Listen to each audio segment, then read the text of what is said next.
I want each and everybody to think about why we play this game. Look to the dude to the left and to the right of you. They got their own reason. Remember what we do and why we do it, and stick together. I do it for you and you and you, because I know y'all and I love y'all. We brothers. A short week means another opportunity to get back in the win column. We preview the top matchups to watch when Washington visits Chicago on Thursday Night Football. And fresh off his first pair of sacks on the season, Commander defensive end Montez Sweat stops by to share how the team is preparing for the Bears. Plus, Washington has won each of its last 4 trips to the Windy City. We share our keys to making it 5 in a row on Thursday night. Command Center starts now.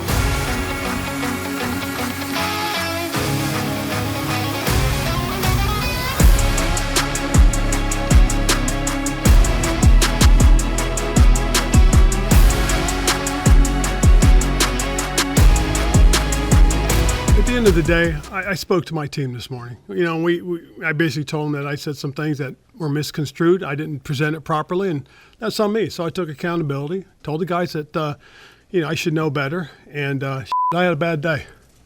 So I figured, I'm feeling better today, let's move forward. So to me, as far as I'm concerned, it's really now about the most important thing, that's getting ready for football. Did you worry that you had caused maybe an unnecessary distraction in a week where it was short? Very much so, and that's why, I apologize to the guys. And, it's been good. The players have been really positive about it, and, Carson and I had a nice conversation, so I think we're ready to roll. And with that, we welcome you on it. Julie Donaldson, London, Fletcher, Santana Moss. Okay, Santana, a lot has been made of this, and a lot of it because Washington has not been winning. They've not been getting things done. So, and of course, anything and everything is going to be under the microscope. But what do you make of what was said today? I think one of the things that stood out to me is just, moving forward. I think Coach understood what he said, and he's probably not pleased with how it came out. I kind of felt what he was trying to get at, but it just wasn't said enough for everybody to have a little clarity on it. But I think going forward, man, as long as you address the team on what you feel, and as long as they know what time it is, you can move forward and put it behind you. Yeah, it was important for Coach to get out, address the team, because it was a topic of conversation in that locker room prior to Coach, addressing it and getting in front of the guys. Hey, this is what I meant to say. And he said, hey, I made a mistake, I misspoke. And he said, I know better. He's been a head coach for 12 years, and I agree. He knows better. Mm-hmm. And quite frankly, the quarterback is not the only reason why we're 1-4 right now. But I'm glad he got that past them. He addressed the team, and, we're getting ready for the Chicago Bears now. It certainly was a distraction, which Coach apologized for. That is the last thing you need when you have lost 4 games in a row, because there's another one at hand. So the team needs to be focused on taking on the team that is now in front of them, and that is going to be the Chicago Bears in Chicago Thursday night for their first primetime game of the season.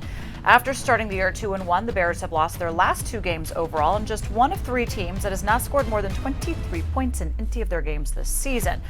But Washington, well, we know that they have their own losing streak, and that they are hoping to stop that on Thursday night.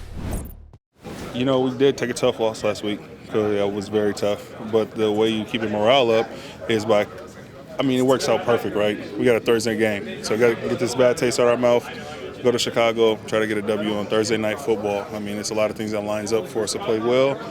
Primetime game, short week. We can change the season around right now. You're in a fortunate position just to be playing in this league, and it can be taken away from you at any moment. So I just think just the basis of that should get you up in the morning to be able to give your greatest effort. But at the same time, as far as the young guys are concerned, you just try to help them along, knowing that it is a long season. There's going to be ups and downs. You can't necessarily ride the highs and the lows. Just try to stay as consistent as possible. Time to go inside the matchup presented by FanDuel. This fantasy football season, get more ways to win with FanDuel. So let's talk about this weekend's matchup. London, there's so much focus on Carson Wentz and the play of him. And look, he makes some outstanding throws that you're sitting there going, okay, that's our guy. That's what we want. But then there's other times where he has struggled. And he has necessarily, thrown it to the right guy with 6 interceptions so far early on. If you're to look at the Bears secondary, what concerns you and who most? Well, as I look at the Bears secondary, the guy who stands out to me is Eddie Jackson at free safety. He's second in the NFL with 3 interceptions on the season. He's back to playing that ball hawking type of free safety that he was several years ago. Carson's going to have to be extremely careful when he's taking those shots down the field. Eddie Jackson has tremendous range. He's very crafty, and he likes to play mind games with the quarterback too. So he's going to have to be extremely careful when he's taking those shots down the field around Eddie Jackson. Make some smart decisions. Of course, that means you probably need to be protected. You need to have some time, which is what we keep talking about this season, because the offensive line continues to shuffle, Santana. Yeah, that's one of the things that's going to always stand out until they correct that. I think, in our pass protection, we have to be a little more sound and solid there. And we have a guy in Robert Quinn that our guy Leno will be going up against. These guys are both familiar with each other, so I'm pretty sure it's going to be one of those matchups that we have to pay close attention to. But I think our offensive line as a whole has to do better. It starts up top with our OC, making sure he putting these guys in the right situation, putting the right protection around them, because sometimes you might need a guy to stay home and chip and do some things like that just to help those guys when it comes to our pass protection. Chicago has 8 sacks this season. That is tied for 25th in the NFL, so not necessarily getting the most pressure on the quarterback, but they have some very dominant pass rushers as well, Robert Quinn especially, and he's going to be going up against somebody who is from Chicago, played in Chicago, probably Charles Leno Jr. Oh, yeah. They, as Tyler mentioned, these guys know each other. They were teammates back in 2020. Right now, Robert Quinn, he only has one sack. He had 18.5 last year. I attribute that more to the change in defense. Last year, they were a 3-4 defense. He was an outside linebacker. This year, they moved to a 4-3. He's still getting comfortable with this new scheme. But believe me, Robert Quinn is a type of guy who he can get sacks in bulk. And I hope it's not on Thursday night, but you definitely have to be aware of him. He is one of 7 active players that has at least 100 career sacks, 102 on the season for him. The run game, Santana, has been something that Washington did pretty well against Dallas. Of course, we knew last week against Tennessee it was not going to be easy the way that they defend against the run. How do you see this stacking up against the Bears front 7? Well, we have a great opportunity because I think the Bears, we come into this game, these guys are susceptible to the run. These guys have allowed teams to take advantage of that area, also in the passing too. But I think for us, for the things that we do well, or we've seen our team do well, is get behind that run game a little bit so we won't have to worry about Carson dropping back so much and using his arm. If we can take advantage of that early in the game, now that sets up the play action for us. Now we can hit these guys where it really hurts downfield, and I think we have the guys. We know we have the guys. So let's find a way that we can set this thing up and marry the two, because like we heard, I've shared this with you, we've heard that it don't have to be married, but I think for all the years I've played this game, for 14-some seasons, we found a way to marry ours, and I think we need to see more of that with our offense. And, of course, Brian Robinson Jr. is back. We'll see what shape his body is in and how much they rely on him on Sunday. 89 rushing yards per game is what Washington has done so far. Well, it took a few games, but last Sunday, Commanders' defensive ends, Montez Sweat, recorded not only his very first sack, but he also got a second of the season against the Titans. It was the 3rd career multi-sack game for Sweat, just the 2nd time he's recorded a pair of sacks in the first half. On Thursday, he will have his hands full trying to contain Bears quarterback Justin Fields. Here he is with London after practice. Montez, you're coming off your best game of the season with 4 QB hits, 2 sacks. How did it feel to finally get to the quarterback this past weekend? Man, it was a relief. As you know, I've been a little close, but just to finally get him down, man, finally get that sack on the board, man, it's feel good. So, and not only did you get a sack, you got your sack on the first play of the game. Did you finally just feel a big relief off your back? It's a huge relief, and that allows you to play more loose and just do what you want to do. Defensively, you guys were outstanding getting after the quarterback last week. You sacked him 5 times, had a number of hits against Tannehill. What was the key for you guys being able to create so much pressure on Ryan Tannehill? Really, the key was stopping the run. So if we stop the run, we get that chance to rush the passer, man. And I just think if we get the chance to actually rush the passer and actually tilt our heads back, man, we can actually do it. As you look at this defensive line, there's a lot of guys contributing. How would you describe the depth of this defensive line group? It's very deep, really deeper than I thought it was going to be in training camp, man. F.A., Shaka, James, all these guys is playing a huge part. Got a big challenge going up against the Bears on Thursday Night Football. They're one of the best in the National Football League running the ball. How are you guys going to what's the approach to stopping the Bears' run offense? I mean, just stop the run. I mean, just have everybody be gap sound, and also the quarterback is also a big part of the run game also, so we want to keep him bobbled in. So just doing our best at that. As you mentioned, the quarterback, Justin Fields, him being part of the game, run game where design runs, but also are you guys going to have to make sure your gap sound when you're rushing the quarterback, because he has been shown the ability to scramble and make plays with his legs when nothing's there? Most definitely. That's always the emphasis when we get a running QB, just having those guys in those rush lanes, maybe holding somebody back, maybe the shadow or something like that, man. But, yeah, we just want to keep them in the pocket. All right, last question. Coming off a short week, you got to travel to Chicago, play a Thursday night game. How do you get yourself mentally and physically prepared when you have such a short week? I mean, you just hone in on the things that you do before the game. I mean, recovery is the biggest part, so just hone in on that. All right, appreciate you, Tess. No problem. In honor of Breast Cancer Awareness Month, the Washington Commanders Charitable Foundation is selling a limited edition Command the Cure t-shirt to promote breast cancer awareness and support local women battling breast cancer. T-shirts are $30 each, and net proceeds from the sales go towards helping support breast cancer patients and research. Visit commanders.com/BCA shirt to get yours while supplies last. Coming up, it's a short week of work before traveling to Chicago. We send London and Santana down to the practice field to see how the team is preparing for the Bears' rush attack.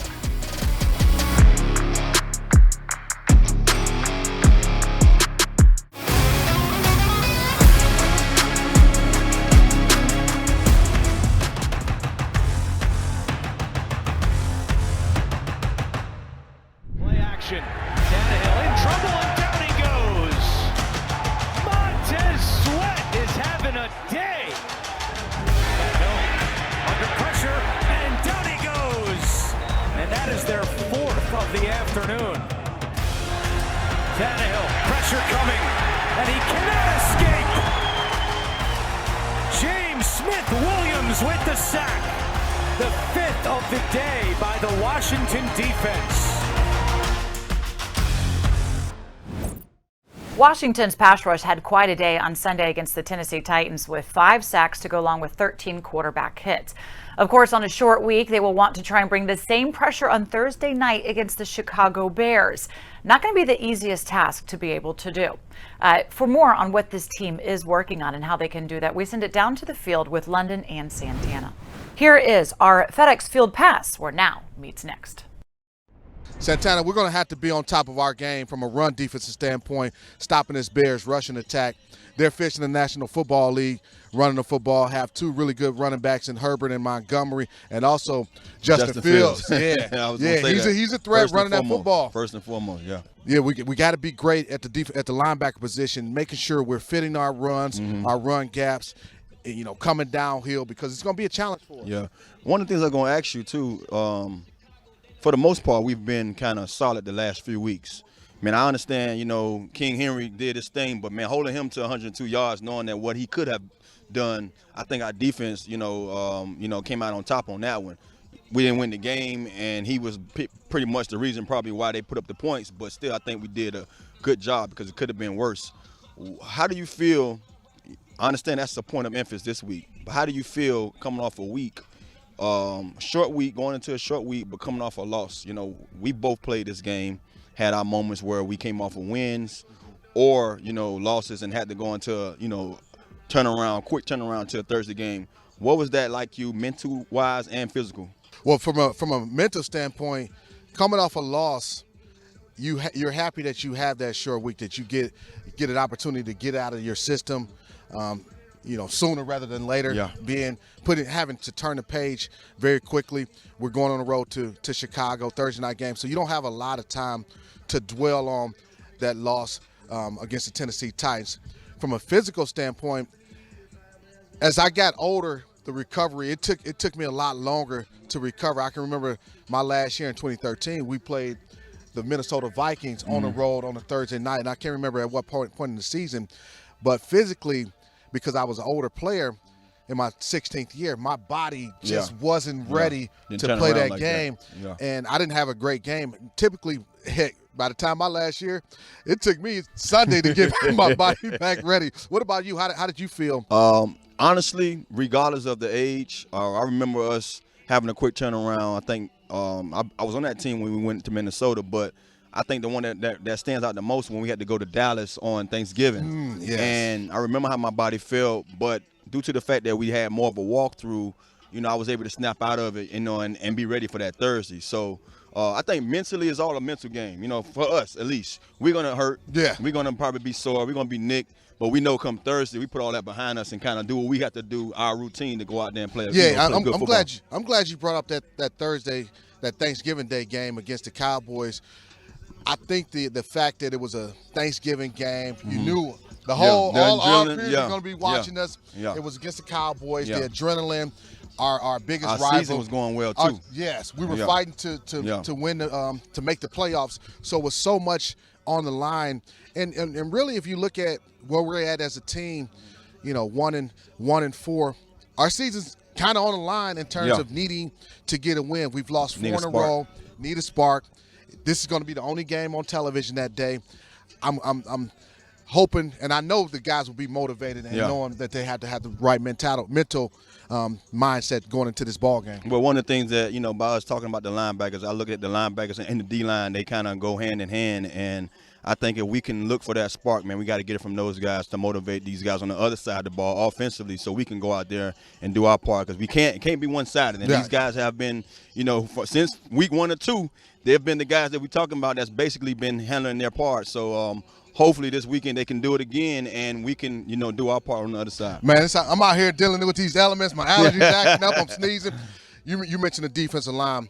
We're going to have to be very disciplined in our rush lanes when it's time to rush the quarterback, because Justin Fields, we touched on him being a threat running the football. He's rushed for nearly 150 yards over the last 3 games. He's a big guy, too. You see him break tackles of defensive tackles, defensive ends. So we're going to have to be cognizant of not allowing him to hurt us running the ball. Yeah, one of my main things was, my key was disrupt him as much as you can in the passing and the run game, because, a guy like him being an athletic quarterback, he's not necessarily caring if he see things clear enough. He know what he can do with his legs. So you make sure you get out them enough to disrupt him and his confidence, so he won't go out there think he can just go out there and have his way. And I think we should be able to have those guys, and be able to hold them down enough. Yeah, you're absolutely right. I can't wait to see our defense play against this Bears offense. Back to you, Julie. Okay, thank you guys. Come back on up. We have more to get to. And make sure you at home watch Command Center Game Day Live, the official pregame show of the Washington Commanders. We are live on the air starting at 6 p.m. and taking you up to the start of our game against the Bears. You can watch on our YouTube channel, Facebook, and Twitter. After the game, do not miss Command Center Postgame Live for reaction analysis and interviews with head coach Ron Rivera and the players. You can also find that on YouTube. Take command of your game days. Coming up, Washington has had success as of late against Chicago, winning 7 of the last 8 meetings. But what will it take to get a win on Thursday night? We share our keys to a victory next.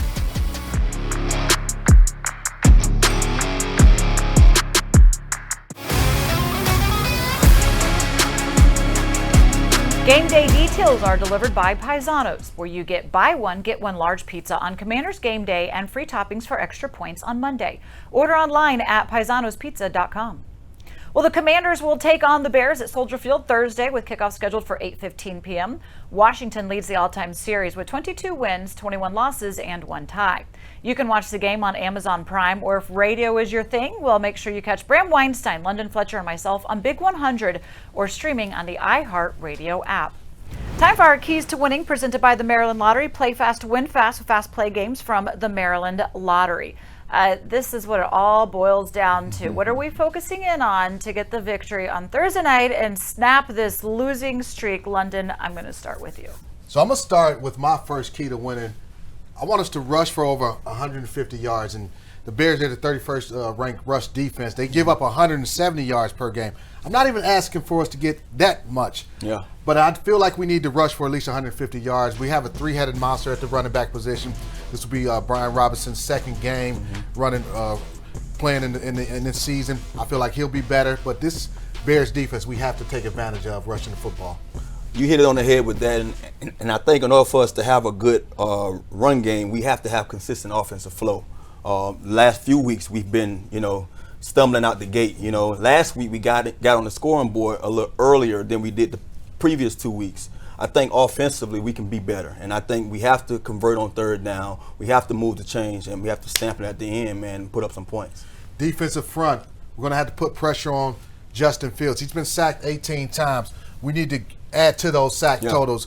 One thing about Justin Fields, he's a big athletic quarterback. He's not going to go down by just an arm tackle. You're going to have to make sure we get a lot of pressure on him, make him feel that pressure. And when you put pressure on a quarterback like him, a young quarterback, that might lead to some takeaways. That's going to be key, man. I think our defense has been doing a great job, especially in the run game. Last week, man, King Henry was King Henry. Yes. You know, I'm happy that we got out of that game. We're not seeing 100 plus yards. Yes. But our defense been playing a pretty good game, man, you know, week in and week out. Offensively, like I said before, we have to help those guys. But I want to see these guys consistently getting off the field on third down. And last but not least, a key for us will be eliminate the penalties. We have 20 penalties in the last 2 ball games. That is entirely too many penalties if you're going to win a ball game.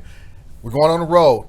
We have to get that number down to 3, possibly 4 penalties at most if we're going to win the football game. But we have to eliminate those penalties. Very doable. Let me ask you guys this, because this is their first primetime game as well. And there is so much focus and attention on this team this season with everything swirling around the franchise as well, especially in a 4-game losing streak. Santana, how much is the mindset going to play into this game for the guys? I think one of the things about us being professional athletes, we kind of battle tested when it comes to that stuff. You know, you're going to deal with ups and downs. You're going to have so much going on throughout the week. So I don't worry about these guys' mindset. I just worry about these guys going out there and being efficient when it's time to get between those white lines. Yeah, and that's the mentality you have to have. You get an opportunity to go out, play another football game. I don't care if it's on a Thursday night, a Monday night, Sunday night. We have to go out and win this ball game, Julie. I know the players and the coaching staff says it is not time to panic, still not time to panic, but they do by all means feel the pressure after losing 4 straight. So we'll see if they can turn that around. Thanks for watching this Command Center. We'll see you again next time, hopefully talking about a victory.